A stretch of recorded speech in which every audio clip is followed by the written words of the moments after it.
السلام علیکم۔ جیسا کہ آپ لوگ جانتے ہیں کہ رمضان المبارک ہمارے لیے سب سے خاص مہینہ ہوتا ہے، یہ ہمارے لیے مہمان ہوتا ہے، تو ہم اس کا اہتمام کس طرح سے کر سکتے ہیں آج ہم جانیں گے اس ویڈیو میں۔ سب سے پہلے ہم بات کریں گے روزے کا اہتمام۔ روزہ غیر معذور اور غیر مسافر مکلف شخص پر فرض ہے۔ جو لوگ اس مہینے میں روزہ رکھتے ہیں اللہ تعالیٰ ان سے بہت خوش ہوتے ہیں۔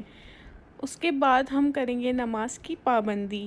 نماز ہر مکلف پر فرض ہے۔ قرآن مجید میں 10 جگہ اس کی فرضیت کو واضح طور پر بتلایا گیا ہے۔ ایک جگہ ارشاد ہے اور نماز قائم کرو اور زکوٰۃ ادا کرو۔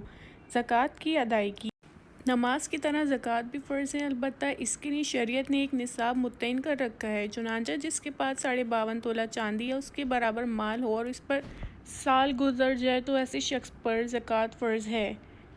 تلاوت قرآن۔ قرآن کریم کے ایک حرف پڑھنے سے 10 نیکیاں ملتی ہیں۔ اللہ کے رسول صلی اللہ علیہ وآلہ وسلم نے ارشاد ہے، جس نے کتاب اللہ کا ایک حرف پڑھا اس کے لیے 1 نیکی ہے اور 1 نیکی کا بدلہ 10 گنا ملتا ہے۔ اس کے بعد صدقات اور خیرات۔ صدقات اور خیرات کا عام حکم دیا گیا ہے، یہ اللہ تعالیٰ کی ناراضگی دور کرتے ہیں اور بری موت سے بچاتا ہے۔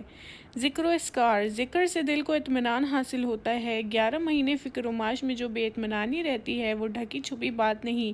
رمضان المبارک کا مہینہ دل کو اطمینان دینے کا مہینہ ہے۔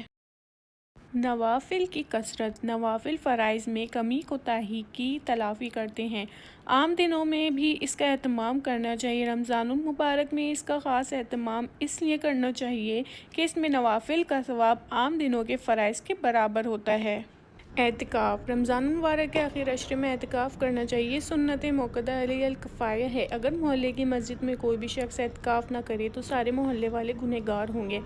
حضرت محمد صلی اللہ علیہ وسلم اعتکاف کا خاص اہتمام فرماتے تھے اور آپ صلی اللہ علیہ وسلم کی ازواج مطہرات بھی اعتکاف کرتی تھیں، اس لیے ہمیں بھی اس کا خاص اہتمام کرنا چاہیے۔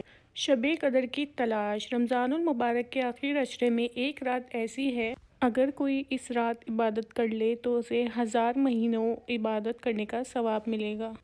دینی کتب کا مطالعہ۔ مذکور امور سے اگر وقت فارغ بچے تو دینی کتب کا مطالعہ کرنا چاہیے۔ تفسیر، سیرت اور فقہ اسلامی پر خاص توجہ دینی